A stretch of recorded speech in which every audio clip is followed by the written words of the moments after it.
Vienna Travel Guide, 12 breathtaking places you need to visit. Vienna is one of those cities that doesn't need to try hard.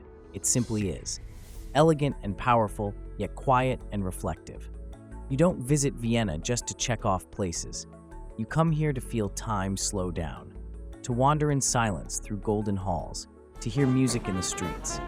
In this video, I'm taking you on a perfect route through 12 of Vienna's most breathtaking places. Each one picked not just because it looks good, but because it makes you feel something real.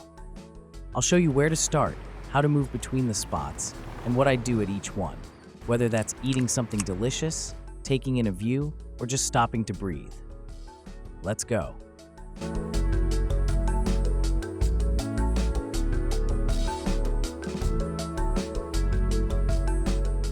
Start your day at Schönbrunn Palace. Begin in Imperial fashion at Schönbrunn Palace, the Habsburg summer residence. It's not just a palace, it's a world. If I were there, I'd arrive as early as possible before the big crowds and walk through the main gates as the light hits the golden facade. I'd take the grand tour inside, soaking up the opulent halls and the room where young Mozart once played for the Empress.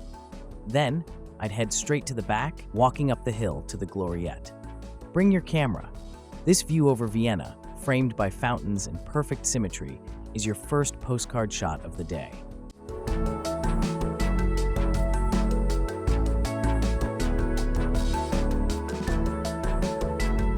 Stay in the grounds and explore the gardens and zoo. Once you're done with the palace, don't rush off.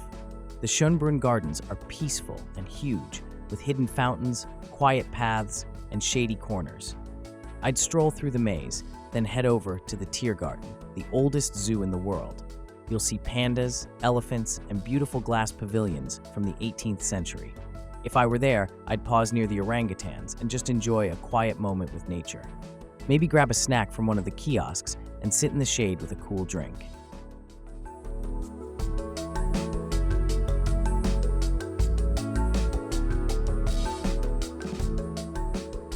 Take the U4 to the Vienna State Opera. Next, hop on the U-Bahn and make your way to the city center to see the Wiener Staatsoper. Even if you don't watch opera, this building is worth the visit. If I were there, I'd take a guided tour. They're short, but packed with stories. You'll see the marble staircases, chandeliers, and stage from behind the curtain. Standing there, imagining the opening night of a Mozart opera, it gives you chills. Out front, take a minute to admire the grand facade and snap a few wide-angle shots with trams rolling by. This is classic Vienna.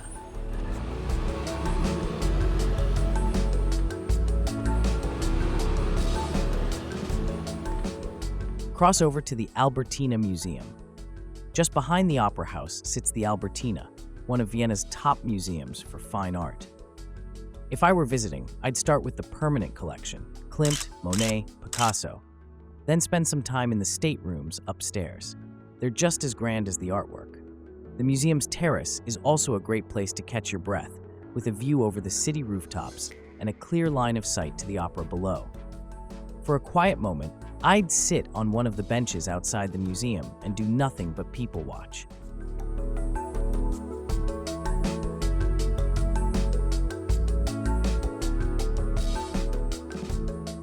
Walk toward Hofburg Palace and Heldenplatz. From Albertina, walk a few minutes toward Hofburg Palace, the seat of Habsburg power. You're stepping into centuries of history, emperors, revolutions, music, politics. I'd start at Heldenplatz, standing in the open square and taking in the sheer scale of the Neue Burg wing. Then I'd move inside to visit the Imperial apartments or the Sisi Museum, depending on what mood I'm in. Sisi's story is dramatic, personal, and emotional. If you're interested in history with heart, don't skip it.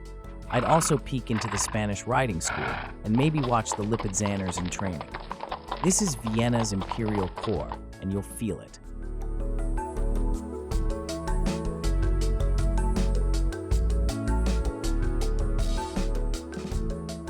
Head into St. Stephen's Cathedral. From Hofburg, wander through the old town's winding streets toward St. Stephen's Cathedral, the soul of Vienna. I'd enter quietly, take a seat, and just look up. The Gothic arches, the incense in the air, the quiet. It makes you feel small in the best way. If I had the energy, I'd climb the South Tower for a panoramic view of the city rooftops and the spire's colorful tiled roof. For a different mood, you can also go underground to explore the catacombs. It's fascinating and just a little eerie.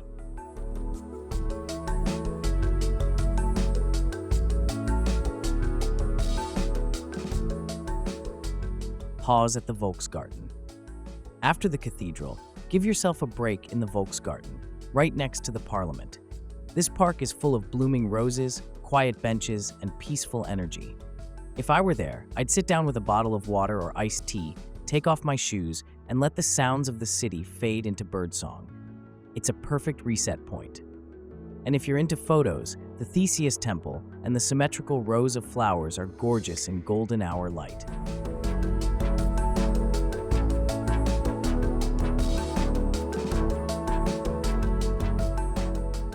Walk into the Austrian National Library. A few steps from the Volksgarten is one of the most beautiful rooms in Vienna, the Prunksaal of the Austrian National Library. When you enter, it feels like a set from a fantasy film. Tall wooden shelves, golden carvings, glowing globes. I'd walk slowly through the room, taking in the quiet majesty. It's not a big space, but it leaves a huge impression. If I were there, I'd bring a little notebook and write down a few thoughts. It's that kind of place.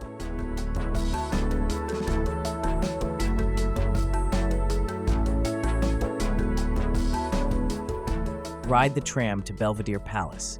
Now it's time for beauty in full bloom. Take the D tram to Belvedere Palace, a Baroque masterpiece with 2 palaces and gardens in between. I'd start at the Upper Belvedere, see Klimt's The Kiss, then stroll down the central garden axis to the Lower Belvedere. Even if you don't go inside, the layout and landscaping are unreal. I'd find a spot by the fountains to sit for a while and maybe sketch or take slow, intentional photos. The symmetry here is a dream for photographers.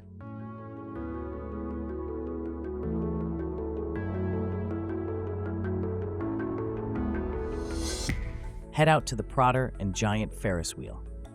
Next, hop on the U1 to Prater, Vienna's vintage amusement park. It's playful, nostalgic, and totally different from everything you've seen so far. I'd ride the Riesenrad, Ferris wheel, at sunset, the city lights coming on beneath you while the Danube sparkles in the background. The old carriages creak a bit, but it adds to the charm. After the ride, I'd walk the midway, maybe grab a snack, and take fun night photos with the lights and motion.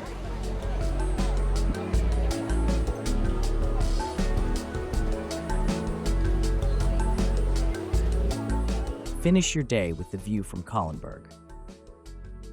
If you still have energy and want to end your day with peace, head up to Kahlenberg, a hill overlooking the city and the Danube. You can take a bus from Heiligenstadt station, and it's absolutely worth it. I'd bring something simple, maybe just a sandwich and a drink. Sit on the grass and watch the city turn gold, then blue, then twinkle with lights. It's quiet, scenic, and the perfect place to think about all you've seen. If I were there, I'd stay until it's almost dark, taking deep breaths and slow photos as the city fades into the night.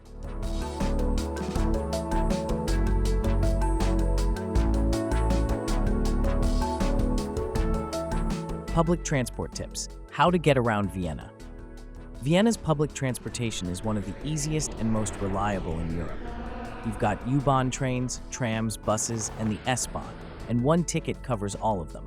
For visitors, I recommend getting a 24, 48, or 72-hour travel pass, or even the Vienna City Card if you want discounts on museums and tours. You can buy tickets at machines in every U-Bahn station.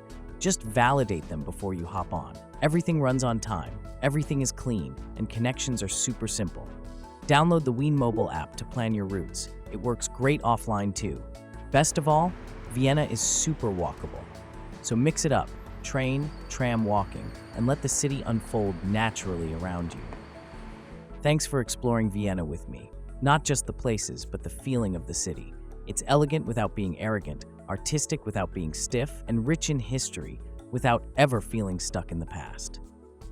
If this guide helped you plan your visit, or even just sparked your curiosity, go ahead and subscribe, hit like, and share this video with someone who loves travel.